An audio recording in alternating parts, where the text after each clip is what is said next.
उत्तर प्रदेश अनुसूचित जाति जनजाति संगठनों का संयुक्त मोर्चा का आज शास्त्री चौक स्थित प्रेस क्लब में एक गोष्ठी और प्रेस वार्ता का आयोजन किया गया।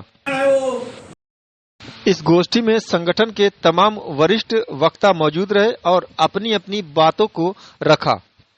रखने की जरूरत है क्योंकि 1931 में जब जनगणना हुई थी उस समय जिनके साथ छुआछूत का व्यवहार होता था उसमें 1156 जातियों को चिन्हित किया गया था और उन्हीं जातियों को जब संविधान बना तो उनको अनुसूचित जाति में शामिल किया गया और वही पूरे प्रदेश में राष्ट्रपति के निर्देश पर राज्यपाल के सलाह से उन जातियों को सूचीबद्ध करके एक श्रेणी बनाई गई। और जैसे हमारे उत्तर प्रदेश में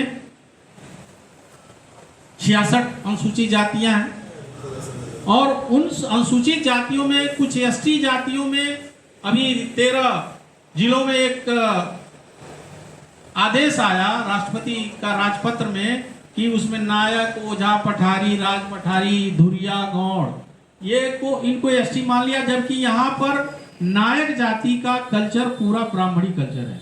वो जनेऊ भी धारण करते हैं, पूजा पाठ भी करते हैं, ओझा भी शुद्ध ब्राह्मण है, लेकिन वो लोग एसटी का यहाँ पर लाभ उठा रहे हैं। तो ऐसे लोगों को भी हमें चिन्हित करना है, उसके खिलाफ आवाज उठाना है कि बहुत सारे लोग जो जनरल कास्ट के होते हुए एससी के प्रमाण पत्र पर आज नौकरी कर रहे हैं, उनको भी हम लोगों को चिन्हित करने की जरूरत है और उनको समाज में और सरकार के सामने और उनके नियुक्ति प्राधिकारी के सामने इस हकीकत को लाने की जरूरत है। सूचीबद्ध जातियां हैं, सबके साथ छुआछूत का व्यवहार होता है। संविधान में 2 चीजें लिखी गई हैं कि जो सामाजिक और शैक्षणिक रूप से पिछड़े। दिनांक 1 अगस्त 2024 को माननीय सुप्रीम कोर्ट ने एक जजमेंट दिया है जिसमें अनुसूचित जाति और जनजाति की जो सूची है उसमें राज्य सरकारों को उपवर्गीकरण करने का अधिकार दे दिया है और इसके साथ ही क्रीमी लेयर भी बनाने का एक कंसेप्शन दिया है। तो हम लोगों का ये जो आज का कार्यक्रम है उसी के विरोध में है। हम लोगों ने एक ज्ञापन दिया है राष्ट्रपति, प्रधानमंत्री, कानून मंत्री और सामाजिक न्याय एवं अधिकारिता मंत्री भारत सरकार को और साथ ही अध्यक्ष अनुसूचित जाति आयोग को भी दिया है। जिलाधिकारी के माध्यम से हम लोगों का ये ज्ञापन चला गया है। आज जो प्रेस कॉन्फ्रेंस हम लोग कर रहे हैं इसी सिलसिले में कर रहे हैं। हम लोगों की मांग ये है कि ये जो आदेश हुआ है सुप्रीम कोर्ट का यह गलत हुआ है। ये इनके अधिकार क्षेत्र के बाहर का है। ये कानून बनाने के लिए नहीं है वहाँ भेजे गए हैं। ये कानून भारत के संविधान के जो भी व्यवस्था है उसकी व्याख्या करने के लिए बनाए गए हैं। ये नई व्यवस्था बना रहे हैं अपने मन से।